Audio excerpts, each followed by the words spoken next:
Dreamcatchers, welcome back to the Writer's Haven. I'm your host, B. Helena, and this is part 2 of our 2-part series highlighting the work of best-selling authors Candy Jackson, Terri Johnson, and Sonia Johnston. In part 1 of our series, we highlighted their collective work on the book All I Want for Christmas, and they gave us their insights on their approach to writing their piece of the anthology. My sister Scribes are back to drop additional golden nuggets on writing, and I know you're taking precocious notes. So let's get to it. Welcome back, ladies. Part two. Yes. Okay, well, we talked about the book, and now I want to really get into your individual writing style, because the three of you have written, whether it's another book or you've written another anthology or you're working on more projects. And so many of the questions that our dream catchers have is, how do you start? We talked in the first series about how great your intros were. Your first paragraphs were just out of sight. I mean, they immediately drew you in. But that's once you have it on paper, that's once you've gone through several drafts. How do you actually start to write? One piece of advice that our mentors have given us is to start our books with the what if scenario. What if this happened to a person? What if that happened to a person? And then you develop your plot from there. So that's kind of how I like to start. My debut novel is still to be coming. It will come in winter of 2018. So I haven't, done a full book myself yet. I'm almost done, but that is how I plan to begin as I write, my sophomore, my third book, and so forth and so on. Right. Okay. And Miss Candy? Well, I always say, and this is something that Victoria taught me a long time ago, just write the book. Don't worry about if it's good, if it's bad, if you have the right words, if you have misspelled words. Just first write the book. Just pour it all out. And to be honest, she says she got that advice from Eric Jerome Dickey. He always told her, just write the book. So when people come to me and say, I really want to write a book, what should I do? Just write the book. And after you finish, then there's a long list of things to get done. Right. And so that our dream catchers know who Victoria is, Victoria Christopher Murray, we refer to her as the Oracle. She is the mentor of many authors who are, well into their careers, starting their careers. She's like the big sister. I wouldn't say grandmother, but like the auntie of our writing journey. So, and she's touched a lot of our lives. I mean, everybody here, she's been a part of our writing experience. Absolutely. So, Sonia, what about you and just starting? What does that look like in your world? I just start. I may have a premise of something that I might want to write. A idea will pop in my head, and by the grace of God, when I usually start a story, I just start with a bang. That's just something that I've always done. So I usually start you right in the action. Right. I'm thinking of a few stories that I've stopped and started over the years, and I usually start you right where something funny is getting ready to happen. Something comedic. So do you write linearly, or do you may start chapter 3 and then you go to chapter 7, and I feel like writing chapter 1 today, or you guys are writing linear from start to finish? Wow, that's amazing. I know some people that jump around, and they do that does very well for them, but not for me. Tell me why not for you? I don't know. It's ACD. Have you tried it? What is it? OCD? OCD. OCD. Okay. No, I can't. I can't. I have to start from beginning to end. I just have to know kind of where I'm going. Even if I have an ending in mind, I still can't really flesh out that ending. I'll have it in my mind, but not until I can kind of get on down the track a little bit. But it works, that hopping around works for a lot of people. It does, it does. And what I really want our dream catchers to get is that there's no how-to book that is all-encompassing of your process. It's finding out what works for you, finding out what makes your work shine in the vein that you want it to. And that's why I love having you guys on, because you come from different places in your writing. I mean, some people writing stuff in 24 hours. Right. Some people Right. Candy. Right. Getting it done. And the reason why I keep messing with her about that is because it was really good. Right. And then on top of that, did she not say that I didn't have any edits? One edit. She had one edit. One developmental. Right. edit. She nailed it. One edit. But that was just a stroke of luck. Like I said, I just came How off can you call that luck? edit. Seriously, Well, that's talent, that is pure and talent. simple. I will say this. You talked about how writers can jump from 5 to chapter 8 and things like that. Personally, I've probably only read a couple books that did it well. That series that comes on TV, This Is Us. Oh, yes. Like, I aspire yes. to be those writers because they do it brilliantly. I mean, they can do it all the time. But it's just sometimes I think because someone said during break that I sound a little overly confident. I think sometimes when you got it, you got it. And I got it. Right. I have always been a writer. Don't be ashamed of it, No, Sister Scribe. I'm just going to tell you like this. I've always been a writer. I'm a lazy writer. I mean, What does my that publishers mean? What does that mean? It means that I don't love it like everybody else loves it. I'm not going to say I'm going down in my writer's cave and I'm coming up. No, I'm going to go have a drink and then I'm going to watch a little TV and then I'm put my feet up and then I guess I'll do something tomorrow. Right. But when it hits me is when I can write a whole book in a couple of days because I have 13 open stories that I could finish at the drop of a hat. But now I would have to go back and, of course, bring them up to date and things like that. But I mean, it's just something. It's a gift that I don't use like I should, and so in my life. I just wake up every day and say, but I just say what I want.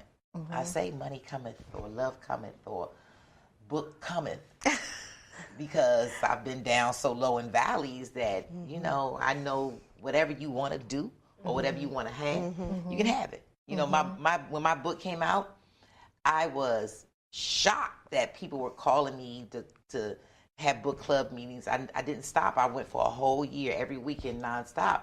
But I also felt like I knew it was going to happen. I knew it was going to happen.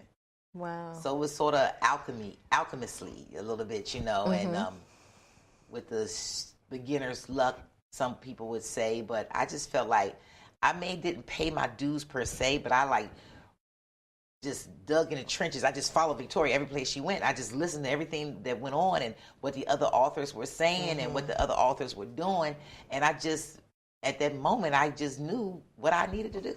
And I did it. And so even with that year-long beautiful experience, even when I come out with my second novel, it's still some things that I would do that I didn't do the first time. Ah, okay. Yeah. That segues into So I don't want it to sound like I'm conceited.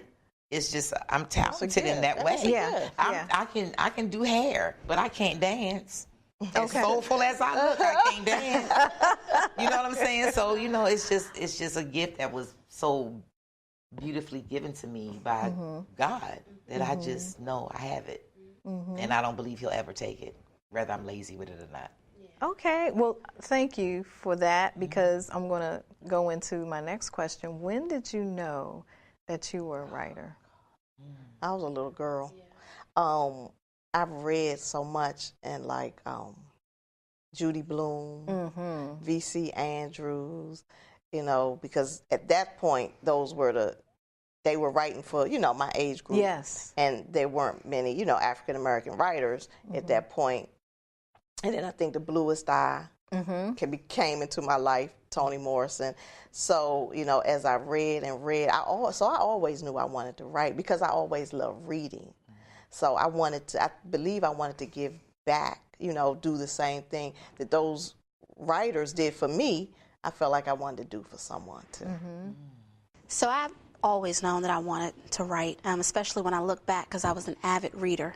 I fussed and complained about my mom when all my friends were outside riding bicycles, but I was in the house reading. And so I started reading at 3 and 4, and I've been reading ever since. And so I used to read liner notes, I'd read street signs, I'd read the Bible, I would read the hymn books. I know songs that people don't even think I'm supposed to know from way back in the 1800s, because I used to just read whatever I came across. And so that love for reading, I guess, manifested itself, not unless I'm just a natural writer, you know, it was the way it was supposed to be anyway. And so I tried to submit things to highlights for children. That was like, yeah, that's telling my age, but yeah. And so I would try to do different contests and poetry, and then I manifested into the 80s came around, and I was MC Destiny and did my little rap thing, and then I started. There's the writing of the lyrics. And then I started doing plays. And never really did short stories until I wanted to do the submissions for Brown Girls. But I've stopped and started so many different novels along the way, and then I became a songwriter. So I just like to write. And a year ago, because I've always done poetry, I don't think I'm the best poetry writer, but it was always been a dream of mine to do spoken word. And so I actually did that in 2016 in front of a live audience. Oh, wow. Yeah, so that was... Talking about checking off the boxes. Yes. So, and then this year, I'm actually going into the studio, hopefully by the end of the year, to produce and write a song that I've started. But I've always I just like to write. Wow. Yeah, I just like to write. Hashtag Uber writer. That's awesome. That's awesome. What about you, Ms. Well, Candy? I'm about the same. I've been writing since I was a kid, and wasn't until I was about maybe 21 or 22 where our church was having a big Black History program, and the pastor had asked me to do a poem because I had done little poems before, and someone gave me some African garb, and I came from the back of the church, and I walked through and I said, "I am the black word." And people were like, "Oh my God." Like, oh, wow. And I kept, as I was walking, I was doing this poem, and I just look at people like, "Oh my God." And that's when I knew that I probably had it. And it's funny because I have a 25-year-old, and he says, "You can get on Facebook, Mom, and say hunky dory, and you will have 1,000 likes." So that's how I knew that I was supposed to write. That's when you knew that you were a writer. Yeah. Okay, well, one thing that writers struggle with is deadlines. I mean, of course, we talked about the deadline for this anthology, but how are you all in meeting deadlines or writing under pressure? Terri? I love it. I need a deadline because I need a plan towards my ending, because I want it to end. I want to write the words, the end. So giving me the dates, we want to have the first draft, second draft. I'm good with the deadline. So that helps me to plan my life. So you kind of back into it. Yes, absolutely. Okay, yes. Okay. Deadlines, schmedlines, I mean,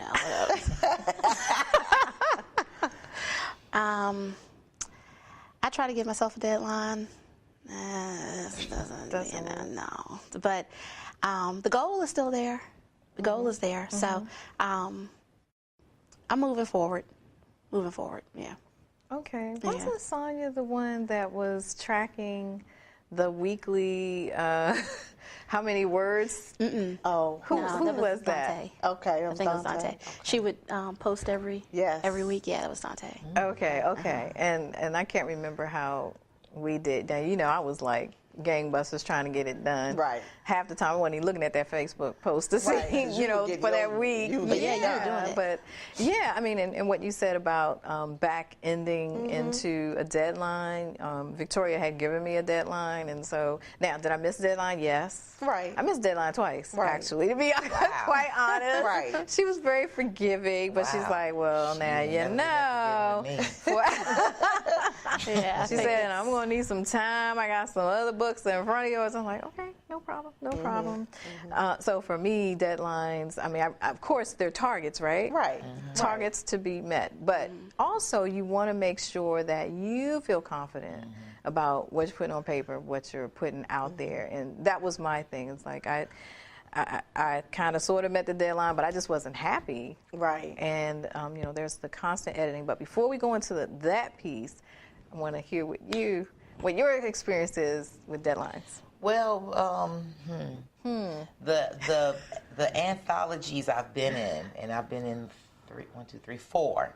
So, of course, they all had a deadline, and I was able to meet them. But like I said, anthologies to me are easy. Short stories are easy for me. But when I had my first novel out there. And the name is? Pink and Patent Leather. I remember getting the first edit, and I just kind of like went out to dinner or something, and then, you know, I would get a text saying, okay, I need that back, and then I would, like, take a nap, and I'm just awful with it. I'm just awful, you know. And then one time, Victoria called me. She said, I figured out your problem. And I said, what? She said, you're afraid to succeed. And it made me mad. It made me mad. So I just went at the book and just finished it, you know. And but every time an edit came back, I was always, I don't know, I just don't like to end I love my stories. I just don't like for them to end. I want them to be like except my first novel, I wanted that to end. And people keep asking me, when is part 2? I'm like, I don't want to do part 2 because I didn't plan for part 2, and I would have to force it. And even though I've started forcing it, you know, I look at it every now and then. I don't want to do it. I don't like ending my stories, but I know if I ever sell a book, I'm going to have to. Right. Yeah, so. Right. Okay. So in that whole process of writing, and there's the point of editing, which you touched on for a bit too. One thing that I've noticed in talking to other authors about their work is after it's been given and it's been blessed, and thinking, dang, I wish I had done that. You know, kind of like regrets, I wish I had developed that character more. You can't take it back. I mean, it's already in production. Did any of this happen? I mean, was this an experience that any of the three of you had?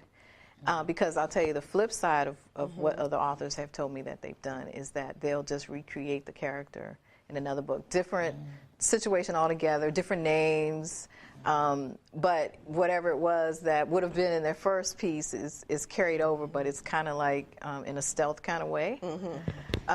Is that, I'm just curious to know if I've done that.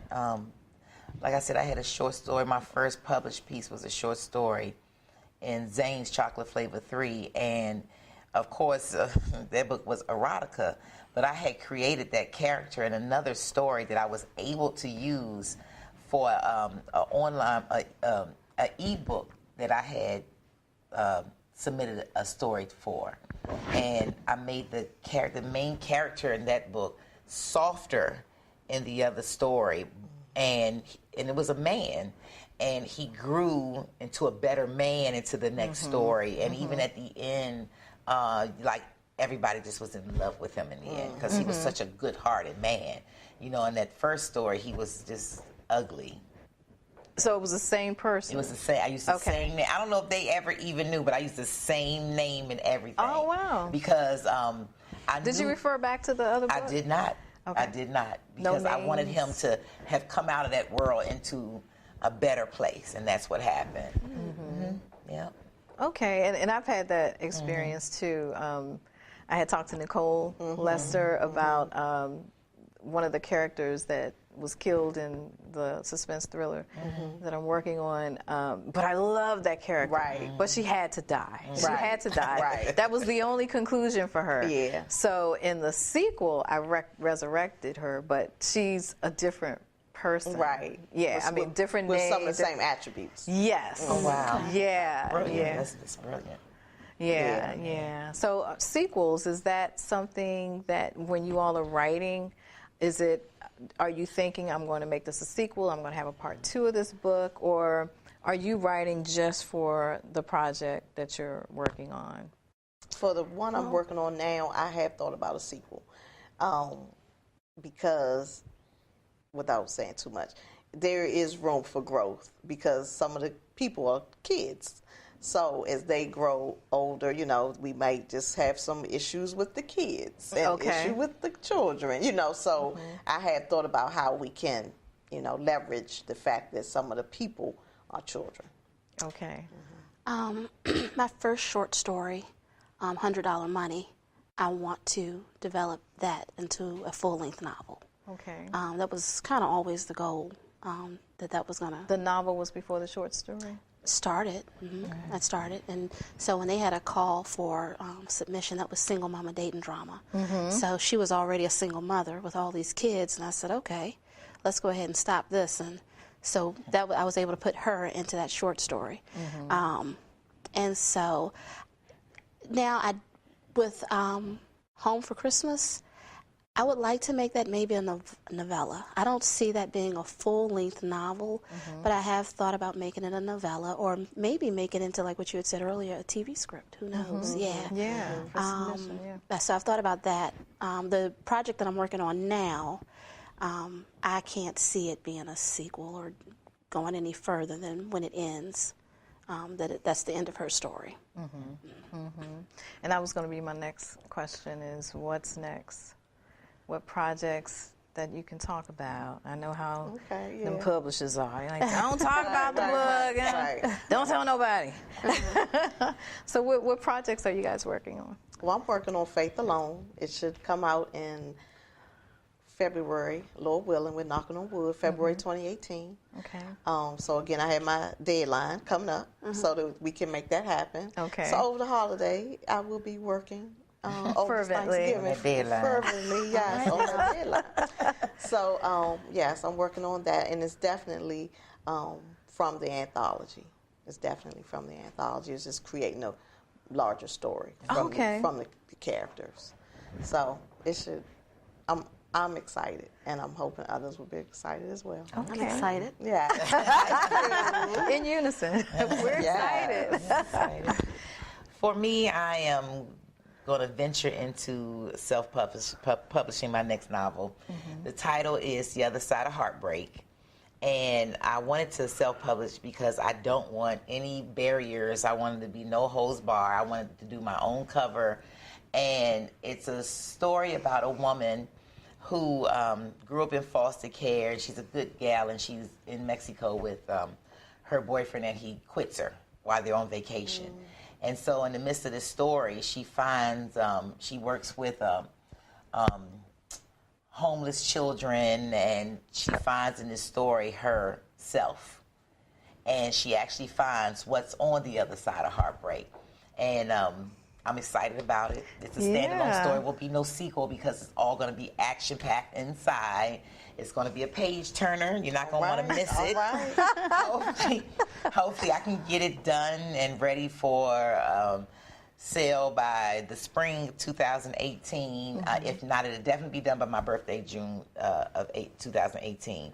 And I'm also co-writing an anthology with my man, Ronnie Johnson, and with a very good sister scribe, Sharita Smith. So I'm hopefully, when I do this self-publishing, that it just turns into my own little publishing house. Okay. And what genre is the book? I call it women's lit. It's women's literature, because I wanted to, when I started reading, and I've been reading a long time, but when I really got into reading, it was in the 80s. It was with Terry McMillan and Eric Jerome Dickey, and they really made me feel like home. Right. And so this story comes from a real place. People always ask you, is your main character you?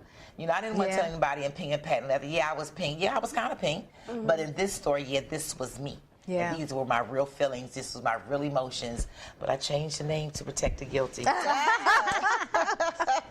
To protect the guilty. So that's where I am. And sooner or later, I will get to the sequel of Pink and Patent Leather, and the title of that is called The Way, the Truth, and the Lie. Oh, I love that.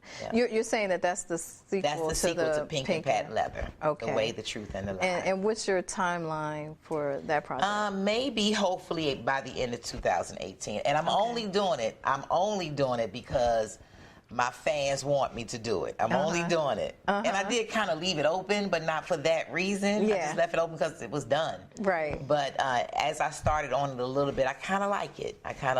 And I think my fans want revenge. Okay. Yeah. So I'm going to give it some. And it's good. Just as we listen to our characters, it's good to listen to our fans, too. So that's awesome. That's awesome.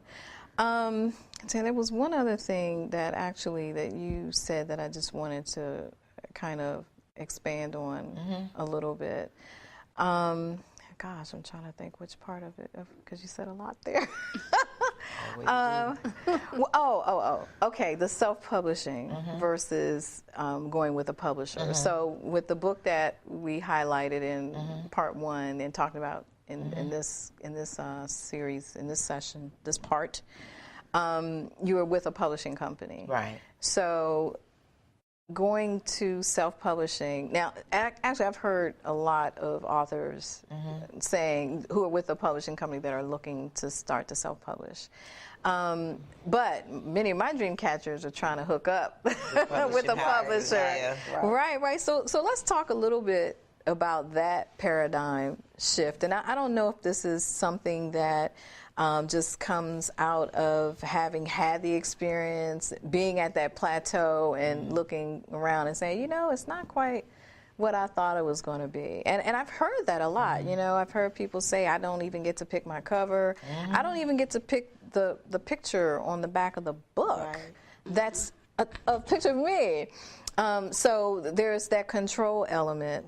And of course, some authors are totally okay with that, as long as they get their work out there, and it, for the most part, is true to what it was that they wrote, meaning there wasn't a lot of edits. But what are your general thoughts in the last few minutes that we have? Well, I actually was in a writing group called MLOS, and we did a publishing journey called Bearing It All, and it was 10 of us, and all 10 of us had different stories on how we got published, from the big publishing houses to the small publishing houses to independently self-publishing. And the reason why I believe in my heart that I'm going to self-publish this is because, I thank goodness that Brown Girls saw enough in me to give me that plateau. But I did a lot of work. I put a lot of money into it. It was just, and at the end of it, I said, you know what, if I'm going to do all this, I might as well just go ahead and make all my money. And then there is the part that I know I can do it on my own, the way I want it. Some things in life you can't do the way you want it. But this would be the one thing I could do the way I want it. Now, if something was to come down the pike, like a big publishing house said, hey, I'm going to give you $100,000 for 2 novels, I'm going to sign my name to the dotted line. Right. But it was a blessing, writing with Brown Girls, but I want to see what it's like. I want to venture out there and do it on my own. Like I said, I already have my cover, I already have my story. No one gets to take out anything that I don't want taken out, and I'm just going to let it roll. And I believe that, it'll be great. Well, ladies, thank you very, very much for your time and spending this time with me and the dream catchers who are taking precocious notes and who are just inspired by your writing journey.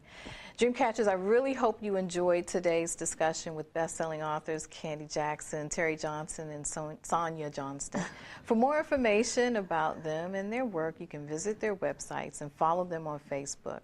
Next week, as if things couldn't get better, in the Haven, we will have New York Times and national best-selling author, wait for it, Connie Briscoe. All right. In the house. Right. The author of Sisters and Lovers, Big Girls, Don't Cry, and my personal favorite, PG County, will be in the building. All right. You do not want to miss.